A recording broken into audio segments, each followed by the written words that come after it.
మీరు ఈసారి పన్నీర్ కర్రీ చేద్దాం అనుకున్నప్పుడు మీరు రెగ్యులర్గా చేసే పన్నీర్ కర్రీ కాకుండా ఒక్కసారి పన్నీర్ బుర్జీ ట్రై చేయండి.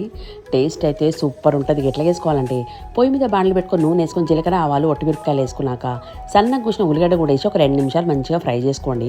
ఇట్లా ఫ్రై అయిపోయినాక సగం చెంచా శనగపిండి కూడా వేసి అది కూడా పచ్చివాసన అయ్యే వరకు ఫ్రై చేసినాక అలానే కొంచెం అల్లం వెల్లిగడ్డ కూడా వేసి 1 నిమిషం ఫ్రై అయిపోయినాక సన్నగా కోసిన టమాటా కూడా వేసుకొని టమాటా ఉల్లిగడ్డ మంచిగా ఫ్రై అయ్యే వరకు ఫ్రై చేసేయండి. ఇట్లా మంచిగా ఫ్రై అయిపోయినాక ఇందులో ఉప్పు కారము పసుపు ధనియాల పొడి వేసి ఇక మనం వేసిన ఉప్పు కారం మసాలాలు అడగంటకుండా మంచిగా కలుపుకుంటే ఇంకొక నిమిషం అయితే ఫ్రై చేసుకోవాలి. ఇట్లా ఫ్రై అయిపోయినాక ఇలా సగం గ్లాస్ నీళ్ళు అయితే పోసుకోవాలి.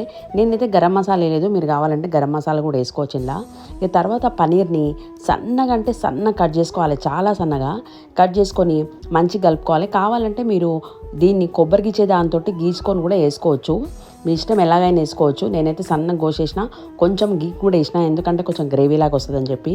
ఇంకా తర్వాత లాస్ట్లో కొంచెం కసూరి మేతి కూడా వేసి ఇంకొక 2 నిమిషాలు ఉడికిస్తే మన పన్నీర్ బుర్జీ అయితే రెడీ అయిపోతుంది. చపాతీకి పూరీకి బగారా రైస్కి దేనికన్నా తినండి, టేస్ట్ అయితే సూపర్ ఉంటుంది. ట్రై చేయండి.